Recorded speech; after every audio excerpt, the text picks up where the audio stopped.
নির্ভর করে রবীন্দ্রনাথ ঠাকুর তার বিশ্ব প্রকৃতি জানার শিক্ষা প্রতিষ্ঠানটি গড়ে তুলেছিলেন। এই যে বিশ্ব প্রকৃতি বা বিশ্বায়ন, এটা বলতে তুমি কি বোঝো? বিশ্ব প্রকৃতি বলতে আমাদের চারপাশে যে সমস্ত বিষয়গুলো রয়েছে সেগুলো সবই আমাদের বিশ্ব প্রকৃতির মধ্যে পড়ছে। আর ছেলেমেয়েরা তাদের বিশ্ব প্রকৃতির সঙ্গে যদি নিযুক্ত থাকে তাহলে তাদের সমস্ত দিকের বিকাশগুলো সম্পূর্ণভাবে হয়ে থাকে। বিশ্বায়ন বলতে কি বোঝো?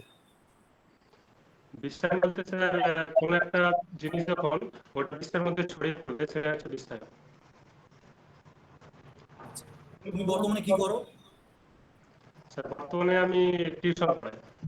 টিউশন পড়াও? কোন ক্লাস সাবজেক্ট? 1 থেকে 5 পর্যন্ত কি সাবজেক্ট? সাবজেক্টই পড়াই। সব সাবজেক্ট পড়াও। তুমি বলতে পারবে যে ক্লাস 2 এর কতগুলো বই আছে? ক্লাস 2 এর স্যার বলতে পারবো। আমার বই আছে, আমার গণিত আছে, আমাদের পরিবেশ আছে, আমাদের আমার গণিত আছে? আমার গণিত আছে? ক্লাস 2 এর আমার বই আছে স্যার, সরি স্যার, আমার বই আছে, আমার বইয়ের মধ্যে সমস্ত কিছু মানে মিক্স করে আছে, সহজ পাঠ আছে, আর এছাড়াও আরো অন্যান্য কর্মপত্র দেওয়া হয়েছে। তুমি বইয়ের নাম জানো না? আচ্ছা, ঠিক আছে। তুমি গ্রাজুয়েশন কোন কলেজ থেকে করেছো? রামপুরহাট কলেজ থেকে। কি সাবজেক্টে? জিওগ্রাফি। তুমি নেটওয়ার্কটা একটু ডিস্টার্ব করছে, মানে আমার কাছে পুরো পরিষ্কার। আমার কথা শুনতে পাচ্ছ পরিষ্কার? হ্যাঁ স্যার শুনতে পাচ্ছি। তোমার নেটওয়ার্ক একটু ডিস্টার্ব করছে, আমি সমস্ত কথা তোমার শুনতে পাচ্ছি না। যাই হোক,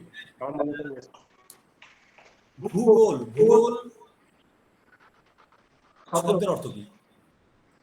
ভূগোল শব্দের অর্থ স্যার পৃথিবী গোল, কিন্তু আক্ষরিক অর্থে এটা হওয়া সত্ত্বেও এর বাহ্যিক অর্থ রয়েছে, যেমন পৃথিবী সম্পর্কে সমস্ত কিছু ডিটেলসে জানা হচ্ছে ভূগোল। আচ্ছা, তুমি বলতে পারবে রামমূর্তি কমিটি কখন গঠন করা হয়? Ramamurthy committee? Ramamurthy committee sir মনে পড়ছে না। আচ্ছা, ঠিক আছে। তুমি নিজেকে আগামী 5 বছর পর কোথায় দেখতে চাও? স্যার আমি নিজেকে 5 বছর পর আমি ছোট ছোট বাচ্চাদের সঙ্গে যুক্ত রয়েছি, শিক্ষকতার সঙ্গে এটা দেখতে চাই। মানে তুমি হাই স্কুলে গেলে চাকরি করবে না? অবশ্যই স্যার করবো।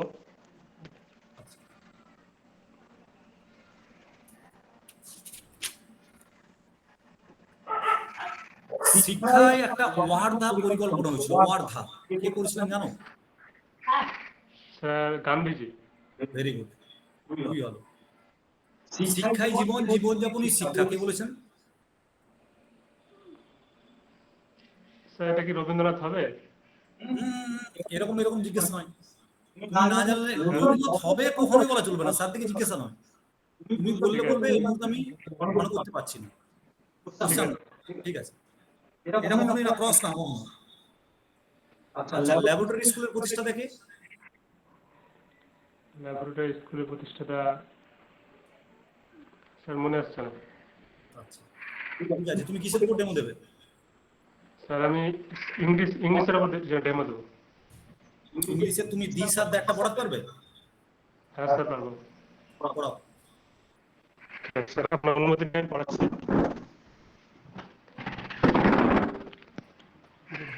আমার ছোট্ট বন্ধুরা, তোমরা সব কেমন আছো? আশা করি ভালো আছো। তো আমরা আজকে একটা গল্প শুনবো, তোমরা সব শুনবে তো? আচ্ছা বেশ। তো আমার সঙ্গে তোমরা গল্পটা মনোযোগ সহকারে শুনবে, ঠিক আছে? আমরা যে আচ্ছা বাচ্চারা, তোমরা তোমাদের হাত দেখাও তো, কি রং দেখাও তো। ও রোহন বলছে এই যে আমার হাত। আচ্ছা তুমি দেখাও তো। ও এটা তোমার হাত, ঠিক আছে। আমাকে বলো তো আমার হাত কোনটা? ওইটা। কি বললে তুমি? ওইটা, ঠিক বলেছো। আমার হাত তাহলে ওইটা, ঠিক বলেছো।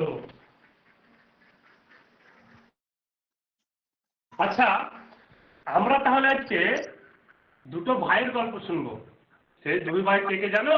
একটা হচ্ছে দিস আর একটা হচ্ছে দ্যাট। কি বললাম? দিস আর দ্যাট। এক মায়ের দুই ছেলে ছিল, একজনের নাম হচ্ছে দিস আর একজনের নাম হচ্ছে দ্যাট। এই দিস আর দ্যাট দুই ভাই সবসময় কিন্তু মায়ের কাছে থাকে না। দিস যে ভাইটি সে কিন্তু মায়ের কাছে সবসময় থাকে, আর দ্যাট যে ভাই সে মায়ের কাছ থেকে অনেক দূরে থাকে। তাহলে এখান থেকে আমরা একটা বুঝতে পারলাম কি, যে মায়ের কাছে কে থাকে? বলো তো, রোহন বলো, রোহন বলো। আচ্ছা রোহন বলো, মায়ের কাছে কে থাকে? দিস থাকে, ঠিক বলেছো তুমি। আচ্ছা প্রিয়া বলো তো, মায়ের কাছ থেকে দূরে কে থাকে? না দিস তো নয়, এটা হয়নি। আচ্ছা তুমি বলো, প্রিয়াঙ্কা বলো। ঠিক বলেছো, মায়ের কাছ থেকে থাকে দ্যাট, দূরে থাকে দ্যাট। আমরা আজকে দিস আর দ্যাট এর গল্প শুনবো, ঠিক আছে? আমার সঙ্গে শুনবে তো সবাই? তো দেখো, আমি যখন জিজ্ঞেস করেছি প্রথমে যে তোমাদের হাত কোনটা, তোমরা বলেছো এই হাতটা। আর যখন আমি জিজ্ঞেস করেছি আমার হাত কোনটা, তোমরা তখন বলেছো যে ওইটা। তাহলে যখন আমরা কোনো কিছু কাছে বোঝাবো, এইটা বলবো, তখন আমরা লাগাবো কি? তখন আমরা যুক্ত করবো দিস, ঠিক আছে? যখন আমরা এইটা বলবো তখন বলবো দিস। কি বলবো? বলো আমার সঙ্গে, দিস। গুড। আবার যখন আমরা কোনো কিছু দূরে কিছু দেখতে পাবো, ওইটা বলবো, তখন আমরা বলবো কি? দ্যাট। কি বলবো? দ্যাট। ঠিক বলেছো। এবার আমাকে একটা কথা বলতো, আমাদের আকাশে একটা সূর্য ওঠে, সূর্যটা কোথায় থাকে বলো তো? কোথায় থাকে? দূরে থাকে না কাছে থাকে? কোথায় থাকে? দূরে থাকে, ঠিক বলেছো। তাহলে আমরা কি লাগাবো? দিস বলবো না দ্যাট বলবো? দ্যাট বলবো, ঠিক বলেছো। তাহলে আমরা তখন বলবো that is, that is the sun, that is the sun. বুঝতে পেরেছো? এবার যদি বলি আমি যে তোমাদের বইটা কোথায় আছে? কাছে আছে, তখন তোমরা কি বলবে? যে দিস ইজ এ বুক। ঠিক বলেছো, দিস ইজ এ বুক। এখানে একটা কথা বলি, দেখো তোমাদের বইয়ে 4 নম্বর পেজটা বার করো তো। দেখো একটা মেয়ে দাঁড়িয়ে আছে, মেয়েটা দাঁড়িয়ে আছে এবং তার কাছে একটি ফুল আছে। কি আছে? ফুল আছে। তাহলে যদি কাছে থাকে তাহলে সে কি বলবে? This is a flower. কি বলবে? This is a flower. আবার যদি আরেকটা পাতায় দেখো, ওইখানে আছে দূরে একটা ফুল আছে। কি আছে? দূরে একটা ফুল আছে। তাহলে সে কি বলবে? That is a flower. যেহেতু এই মানুষটার কাছ থেকে বা এই মেয়েটির কাছ থেকে এই ফুলটা অনেক দূরে আছে, সেই জন্য সে বলবে দ্যাট ইজ আ ফ্লাওয়ার। আর এই ফুলটা মেয়েটার কাছে আছে, সেই জন্য সে বলবে দিস ইজ আ ফ্লাওয়ার। বুঝতে পেরেছো তো? আচ্ছা এবার আমি জিজ্ঞেস করি, আচ্ছা বলো তো, আচ্ছা রুমি বলো, যে আমরা কখন দিস বলি? ঠিক বলেছো, যখন কোনো বিষয় কোনো কিছু একটা কাছে থাকে তখন আমরা দিস বলি। আর দ্যাট কখন বলি? আচ্ছা রুমিজা বলো। এটা হয়নি, তুমি বলো, তুমি বলো তো। ঠিক বলেছো, যখন কোনো বিষয়, যখন কোনো জিনিস একটা কাছে দূরে থাকে তখন আমরা দ্যাট বলি। তাহলে এখন বলো তো, ওই গাছের ডালে একটা পাখি বসে আছে। ঠিক আছে সাবির, ঠিক আছে, তুমি থেমে যাও, ঠিক আছে বলছি।